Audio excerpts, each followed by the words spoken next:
Again. Hey, Okay. this is Matt Ertz, your Madison County historian. We are fortunate to be here today with Stephanie Clark, who is going to talk to us a little bit about what her and her sons did during the start of the COVID-19 pandemic. Stephanie, thanks for joining us today. Tell us a little bit. So March 15th, you guys had something kind of unique and special. The idea was you wanted to donate some food kind of before the schools had figured out what was going on. Talk a little bit about how that idea came about. Well, it was, like I said, it was right at the beginning of the epidemic. My sons and I were kind of just sitting around the table brainstorming, trying to come up with what we could possibly do. I've been on the school board at Madison Central School for 8 years.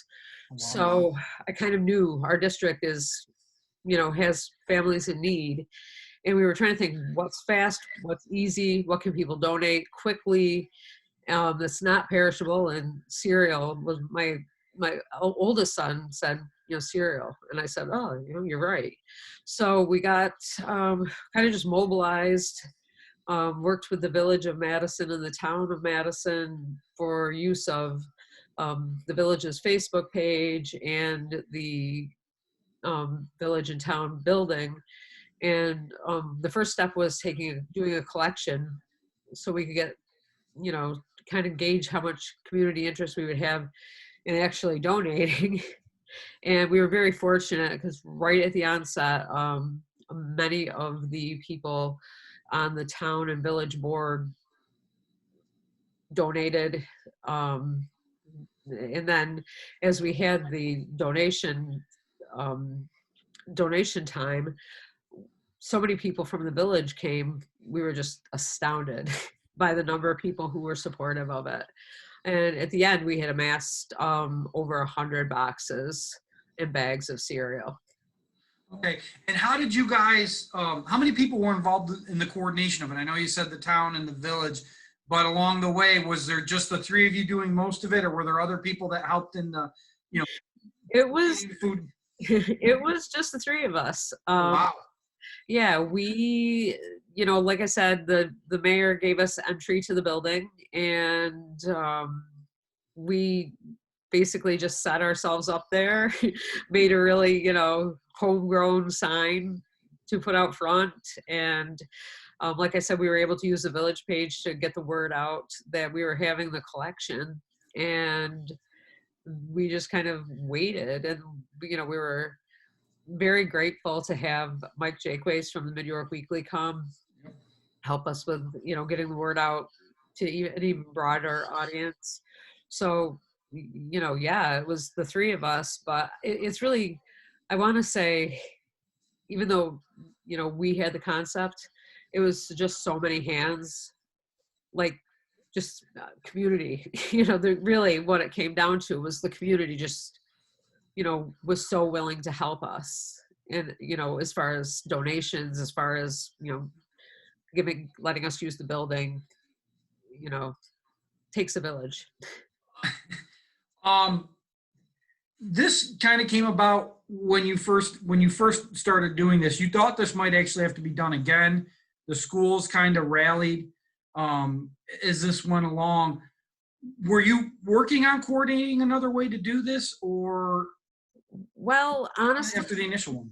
Well, what kind of happened was the fact that it was when we first started it, there weren't the restrictions.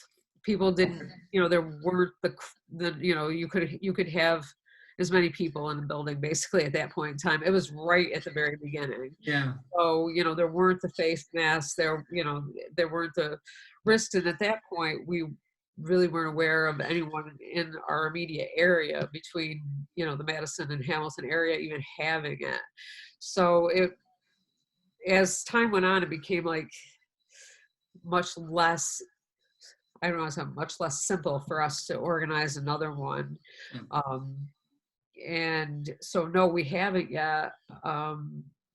We've been kind of in communication, trying to make donations to businesses that are working on the efforts as far as, keeping small businesses open, and those small businesses in turn pushing out food to essential workers, So, we've been trying to keep involved. The feeding people is kind of like the main priority for, at least for our little microcosm here. But as it turned out, after we had the actual day of where we were donating the food, we had some people come to the site to pick up some of the cereal. And what was left, we took to the food cupboard in Hamilton so that they can distribute to families in need, because they run not only the Hamilton food cupboard, which um, covers both the Hamilton and Madison school districts, but they also cover the food that is donated to the Madison food cupboard, which is just a small little food cupboard at the Baptist church. So, obviously we knew that they would be in need, and they were extremely appreciative. And, Sue Collins came in on the day it wasn't even open to for us to leave off the donation. And it was, so like I said, just a group effort on the part of a lot of different people. Would you have any advice for people that are trying to come up with something to help their local community, that they might not have thought about, or how to kind of rally the troops? I think the advice I would give would be, I think you'll find that sometimes it's really the most difficult step is the first one to take, because you do have to kind of put aside any kind of reservations you would have about talking to people, asking for help. And, I think people really do want to help in any way that they can. That's definitely true. My advice would be to, contact your local officials, contact your school district, see what is in need, see if they have heard, kids need food, or people need hygiene products, or, whatever is, what the big need is there. And then I think then you just have to put your best foot forward and do what you absolutely, just take the steps of getting a hold of finding a building, getting some publicity.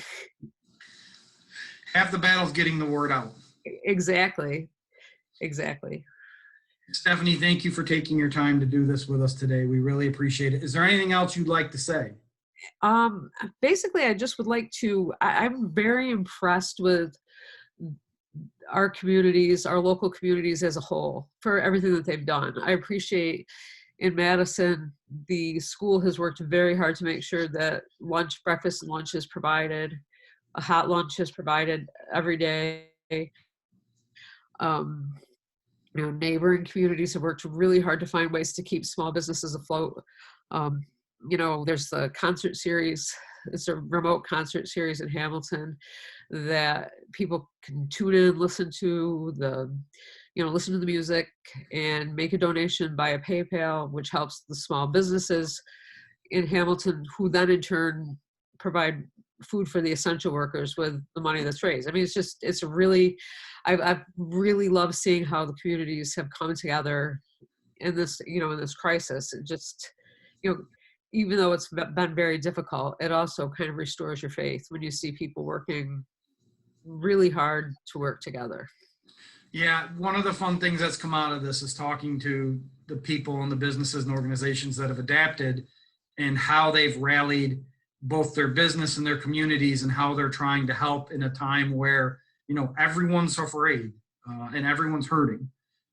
So I agree. It's a wonderful aspect of Madison and Hamilton and all of Madison County.